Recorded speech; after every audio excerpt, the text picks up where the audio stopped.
Kakaiba talaga ang pakiramdam kapag sumapit ang dapit hapon. Mas lalo kang napapaisip sa mga pangarap na nasimulan mo. Kasama ng mga kaibigan ko ay na-enjoy ko ang isang araw. Sinulit ko rin ang pagkakataon na ito. Maka-experience magpakain ng mga ibon. Hello mga kabsat! Host Joey here! Shiwanare, isang moon observatory dito sa Ansan, Gyeonggi-do. Galing nga pala ako ng Myeongdong Seoul nito mga kabsat. Tinanghali na nga dahil naginuman pa kami kagabi. Pero okay lang kasi alauna naman yung call time namin. Nasa 1 oras nga pala yung biyahe ko papunta ng Ansan. Taga doon halos yung mga kasama ko ngayong araw. Isa na nga rin pala ang Ansan sa madalas kong puntahan. Kasi taga doon sa Chester na kaibigan ko na madalas ko nakakasama sa mga vlog ko. At bukod kay Chester ay mga kasama ko rin yung dalawa pang tropa, sina Lian at Jello. Mga kaibigan din sila ni Chester. Kung suswertehan nga naman talaga ako, pare-parehas po silang Team Jologs mga kabsa. Isang Korean learning center ito sa Pilipinas. Ika nga nila sa akin ay pinagmamalaki nila ang kanilang KLC. Siyang tunay. Ba naman sa dami ng kanilang natutulungan makaalis. Syempre karapat dapat silang ipagmalaki. Isa nga rin pala ang Ansan sa masasabing economic zone ng Korea. Sa mga nadaanan namin papunta ng pupuntahan namin ay laking gulat ko dahil talagang tabi-tabi yung mga kumpanya at napakaraming Pilipino nagtatrabaho sa lugar na ito.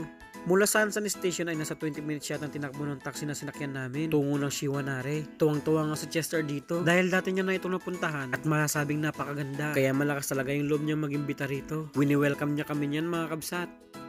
Shiwanare Kongon. Ibig sabihin isang park din pala ito mga kabsat. Hindi lang basta isang moon observatory ang mapupuntahan mo rito. Kaya samahan nyo kami. Iikutin ng park na ito at i-enjoy natin ang bawat kaganapan. Mga unang spot pa lamang napuntahan namin pero napakaganda na. Meron dito isang deck na maluwag na halos makikita mo yung kalahatan, dagat, yung buong park at yung isang island sa banda ron. Pati yung mga ibon sa may tubig mga kabsat. Nagkukumpulan sila at tila merong inaabangan. Isa yun sa pakay namin ngayon. Pati yung paglubog ng araw. Napakarami kasing picture na pinakita sa akin sa Chester dati. Sabay imbita sa akin na puntahan daw namin. Hindi nakagad ako ng dalawang isip kasi sa pamamagitan ng mga larawang yung palamang talaga masabi kong napakaganda na ng lugar na ito. Napakaraming pwedeng pagpahingahan at very instagrammable yung lugar. Kaya kahit saan ka pumwesto talaga mapapalaban yung camera mo. Pinagmamasdan ko yung mga ibon ng mga oras na yan kasi balak namin silang pakainin mamaya. Nakaka-excite ang part na yun mga kabsat kaya abangan ninyo.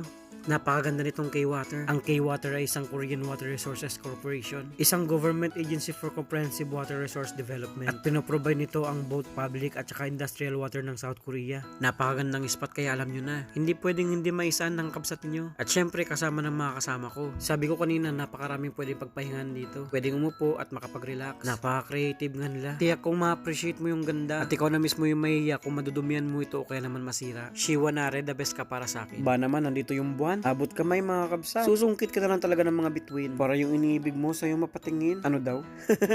Pinipicturean ako ni Jello ng mga oras na ito. Hindi ko nga ba alam ba't di niya pinasa sa akin. Napakaganda pa naman ng kuha niya sa akin nun. Dito kasi sa camera ko hindi tumugma yung kuha. Nakalapag kasi sa baba yung camera ko at mas mababa. Gayon pa man napakagandang spot talaga nito para sa mga pictures. O ilabas nyo na yung pinakamagandang post ninyo dyan mga kabsat. Eto lang kasi talaga yung kaya namin.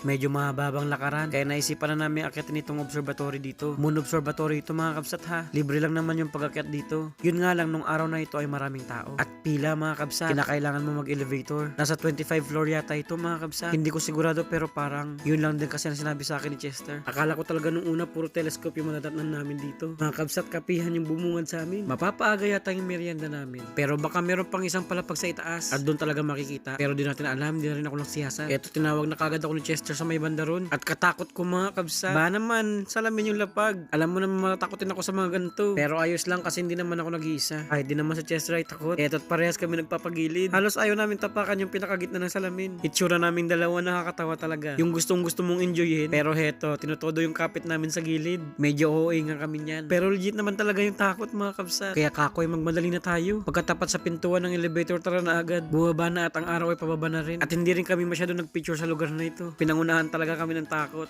Pagkababa ay naghanap na kagad kami ng pwedeng meriendahin. At may oras pa kami bago ang sunset. Marami naman pwedeng kainan. Kung gustong kanin meron dito. Kape, tinapay, mga fast food meron din. Kape talaga yung pinunta namin dito mga kabsa. Uso talaga rito sa Korea pumindot ng pumindot. At kaskas lang ng kaskas ng mga card. Taglamig ngayon kaya kape. Kape ang pinakamasarap. Bukod sa soju ha. Tapos ay nag-order na lang din kami ng tinapay sa labas. Napakaraming pwedeng kainin dito. At halos lahat nakakaakit sa mata. Lalo na yung store na ito. Iba-ibang klaseng cheese dog ang makikita. Heto naman hindi ko alam kung anong tawag dito. Halos iba-ibang flavor to mga kabsat. Parang kung ipapasalubong ito napakasarap. Tiyak na matutuwa yung papasalubungan. Ganun yung pakiramdam nung nakita ko sila. Syempre hindi namin papalamagin yung kape. Agad-agad iinumin yan. Pati yung tinapay kain agad. Lamon mga kabsat dahil pagod tayo sa paggagala.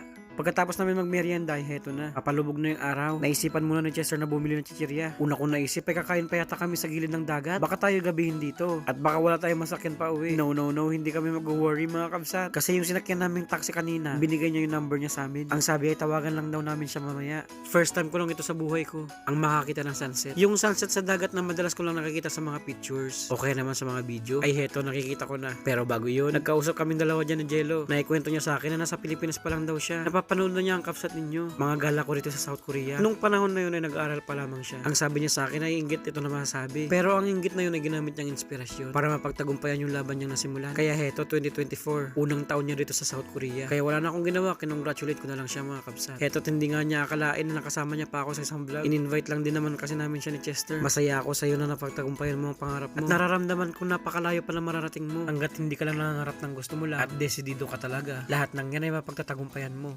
Heto na nga pala yung chichirya yung binili ni Chester. Akala ko talaga nung una ay para sa amin. Para nga pala ito sa mga ibon. Mga seagull po ito mga kabsat. Nalilito nga ako nung una kung paano nga ba tawagan ang mga ibon. Kasi kung kanina nakita nyo sa video ko ay nasa tubig lamang sila. Ngayon dahil nakita nila si Chester na nagtatapon ng mga chichirya. At sabay ng pagtawag ko sa kanila, heto lumapit sila mga kabsat. Epic feel nga tayo rito dahil yung pagtawag ko sa kanila hindi ibon. Pagtawag ng aso talaga to. So ayun na nga talaga mga kabsat, hindi talaga sila ibon, aso mga kabsat. Ginagalingan ko talaga. Pero in fairness, nagsilapitan naman talaga sila. Hinihintay ko nga lang silang kumahol kung kaya nga ba nila. Na-enjoy rin dito ni Chester mga kabsat. At mangilang ulit siyang nilapitan ng mga ibon para kainin yung chichiryang nasa kamay niya. Sa akin ay meron naman siguro mga 2 o kaya 3. At takot na takot nga ako dyan mga kabsat. Dahil hindi natin nasa sigurado baka pati daliri natin madali. Tulad na lamang ni Jello. Aray. Gusto mo pa ha? Sige, isa pa mga kabsat.